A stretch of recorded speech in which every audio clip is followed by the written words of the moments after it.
Muy buenos días, Néstor. Un saludo para ti, para la mesa y para toda la audiencia. Muchas gracias por el espacio para hacer esta pedagogía tan necesaria. Sí. La doctora Juinao es representante a la Cámara, acaba de posesionarse. A ver, quisiera entender primero, doctora Juinao, ¿qué los hace pensar a ustedes que vamos a tener mejores congresistas, mejor Congreso, bajándole el sueldo a los congresistas?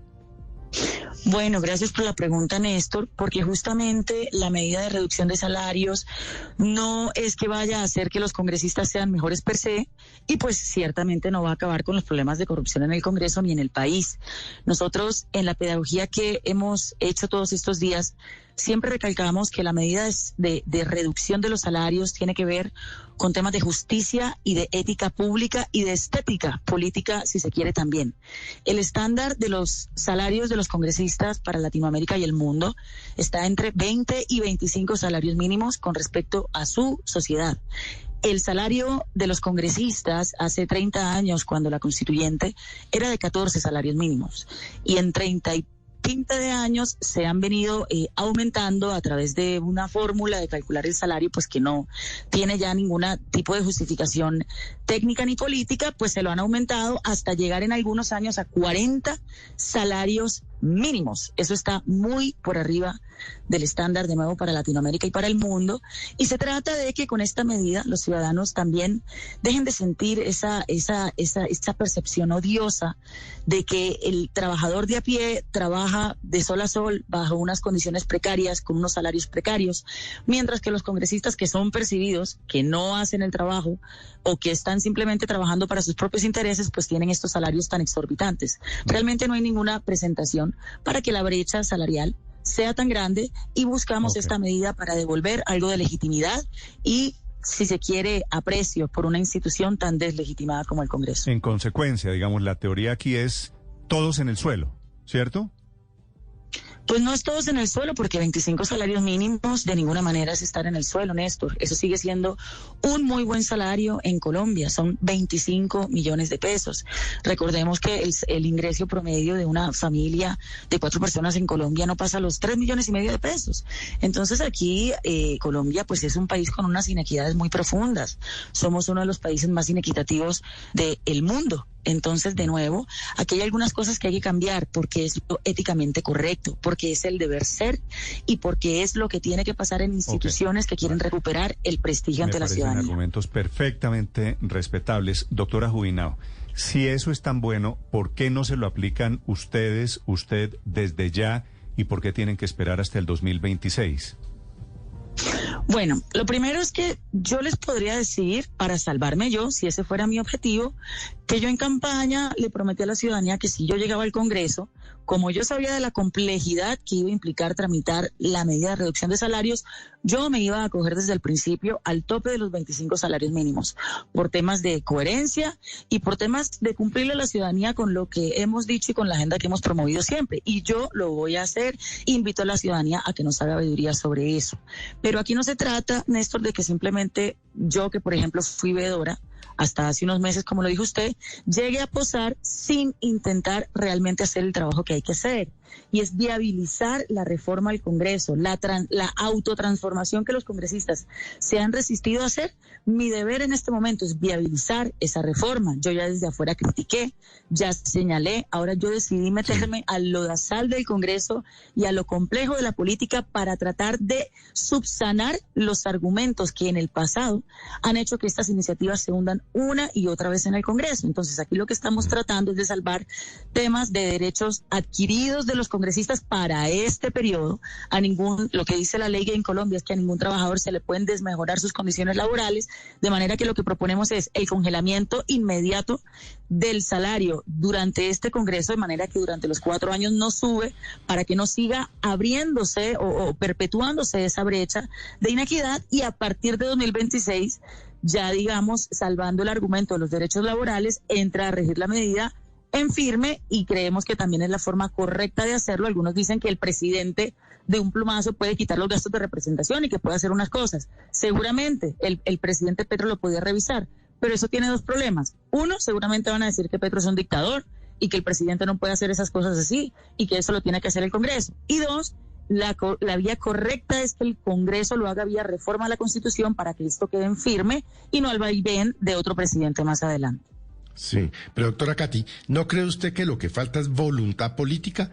Porque evidentemente si usted tiene unos derechos adquiridos no se le pueden desmejorar, pero si usted es un trabajador y llega a un acuerdo con su empleador para reducir el sueldo por X o Y razón, se puede hacer. ¿No será que no quieren y no van a hacer absolutamente nada como no lo han hecho en los últimos 30 años?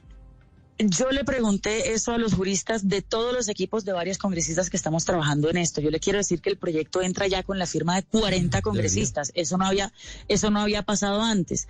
¿Y qué fue lo que nos explicaron los juristas? Los derechos laborales son irrenunciables. Así el congresista renunciara por motivación propia, lo que la ley dice es que son irrenunciables. Entonces, ¿qué es lo que podría pasar? Que es el riesgo que no queremos correr.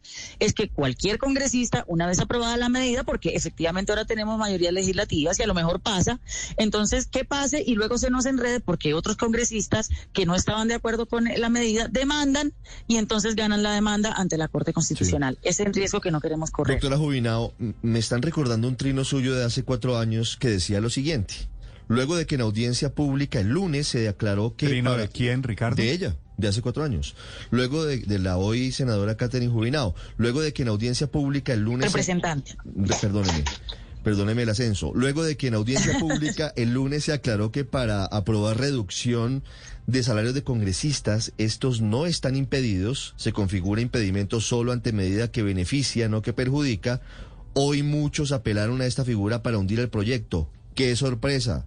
Y usted nos da ahora unas explicaciones legales y jurídicas. Y le pregunto respetuosamente, doctora Jubinao, ¿no será que usted está sufriendo el golpe de realidad que significa pasar del activismo sin mucho conocimiento a la cruda realidad de lo que significa ser congresista o ser funcionario o servidor público?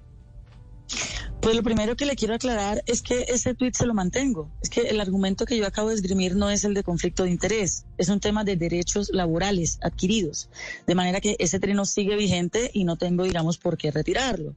Y segundo, pues yo también con mucho respeto le digo, nosotros le hicimos veeduría al Congreso 5 años. Créame que nosotros en la veeduría estudiamos más la ley quinta de lo que muchos congresistas en muchos periodos que pasaron en el Congreso jamás ni siquiera la leyeron.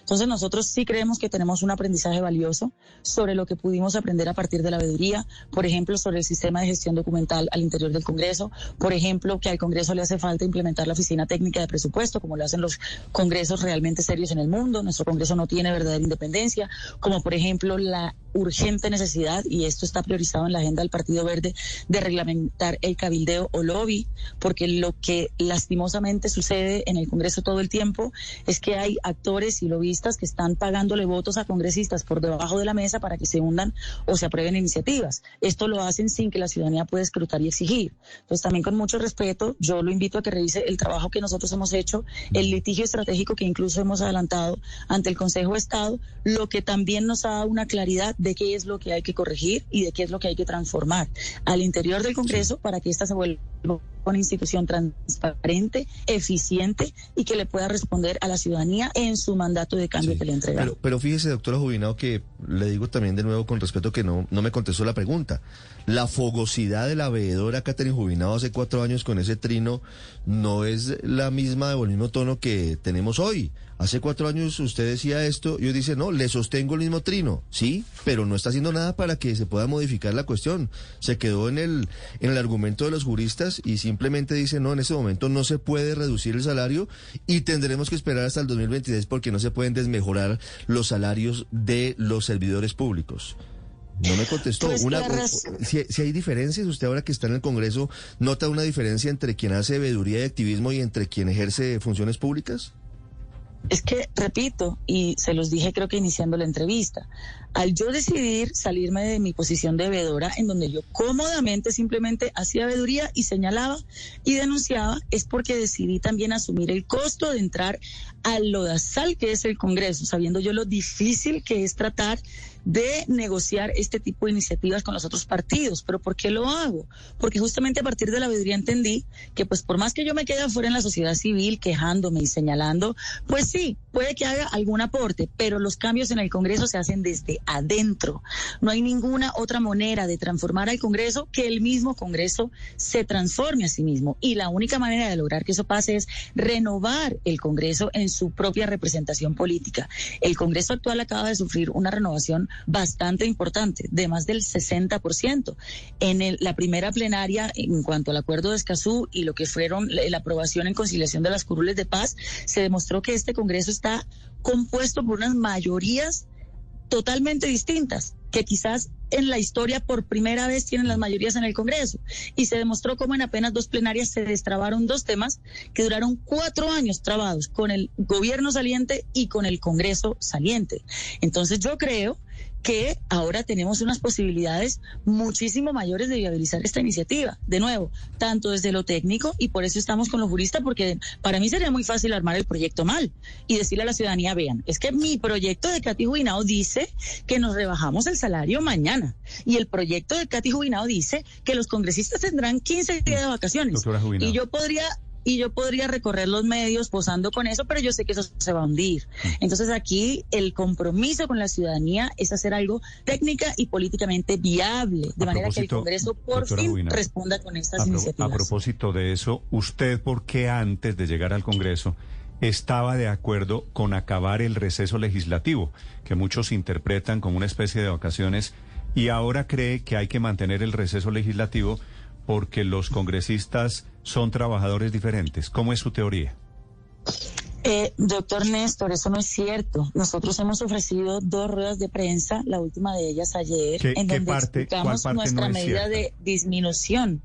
Que yo no quiera disminuir el receso legislativo, es todo lo contrario. Los autores de esta iniciativa... la frase suya, entre comillas. ¿Usted me aclara entonces qué es lo que quiso decir? Sí, claro que sí. La frase suya, entre comillas, es la siguiente: el receso legislativo del 20 de junio al 20 de julio es un plazo sensato en la medida en que tampoco cabe la comparación de un legislador con un trabajador de cualquier profesión. Por supuesto que no es lo mismo, que la dinámica no es lo misma, porque la responsabilidad de un legislador es representar las leyes de un país. Es decir, ahí es donde le pido la aclaración. ¿A usted le parece que un legislador ahora es diferente y antes de llegar al Congreso pedía acabar con el receso legislativo?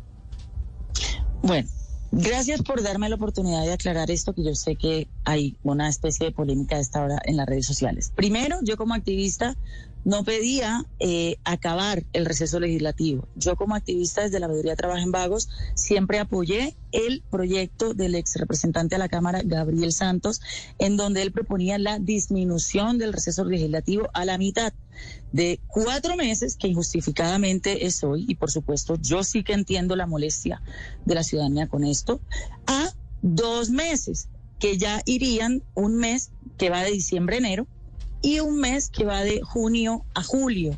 Lo que yo quise decir en la respuesta que usted cita, Néstor, y de nuevo, gracias por permitirme aclararlo, no es que la labor del legislador sea distinta a la de un ciudadano de a pie en cuanto a que sea o más ardua o mejor, de ninguna manera. Aquí es sabido que los trabajadores de a pie son los que más trabajan en ese país, son los que madrugan y son los que trabajan de domingo a domingo. Eso no lo hacen los congresistas. Entonces, yo quisiera aclarar ese punto, y si se malinterpretó, yo le ofrezco excusas públicas a la ciudadanía, a quien yo me debo.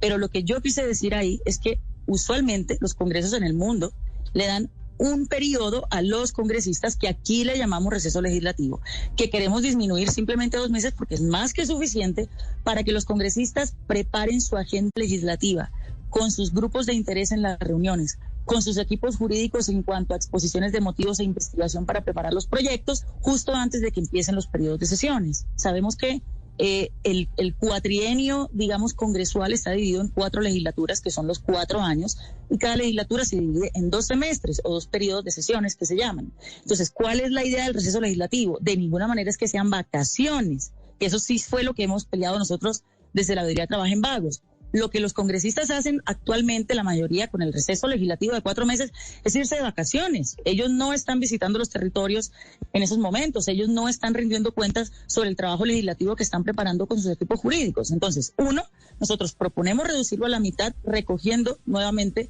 la propuesta del exrepresentante Gabriel Santos, y proponemos darle la vuelta al tema de receso legislativo en términos de rendición de cuentas. Esto no son vacaciones de ninguna manera. Sí, pero ¿y quién va a estar, doctora Judinao, pendiente de que se rindan esas cuentas y que la gente en ese receso legislativo, ya sea de 2 o de 4 meses, no se vaya a vacacionar y se pongan a hacer cosas supuestamente para sus regiones? ¿Quién va a estar, cómo va a ser la veeduría de eso? Cuéntenos.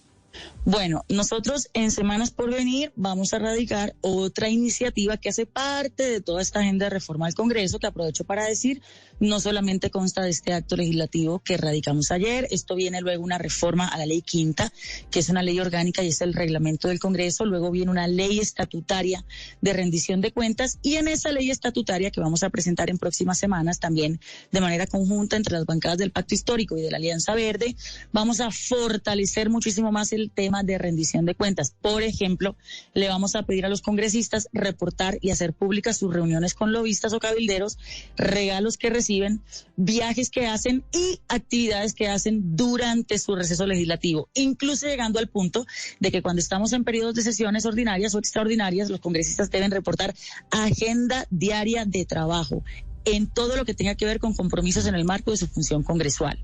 Entonces, aquí se van a empezar a radicar unas medidas de distinta naturaleza que buscamos que se hablen entre ellas y se complementen, y esto es lo que, digamos, de manera sistémica podría empezar a reformar el Congreso en los principales asuntos o falencias de funcionamiento que tiene hoy la institución, que hay que corregir. Entonces, más adelante les estaremos contando y esperemos nos den un espacio para explicar la iniciativa de ley estatutaria de rendición de cuentas. Tengo una duda escuchando a la doctora Judinao, que yo sé que ustedes lo hacen con la mejor intención y me parece que todos queremos un mejor Congreso.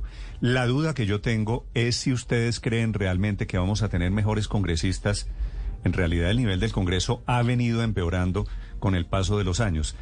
Todo esto no necesariamente se va a traducir en un mejor Congreso. No sé si este sea el camino, pero me parece interesante por lo menos que lo estén intentando.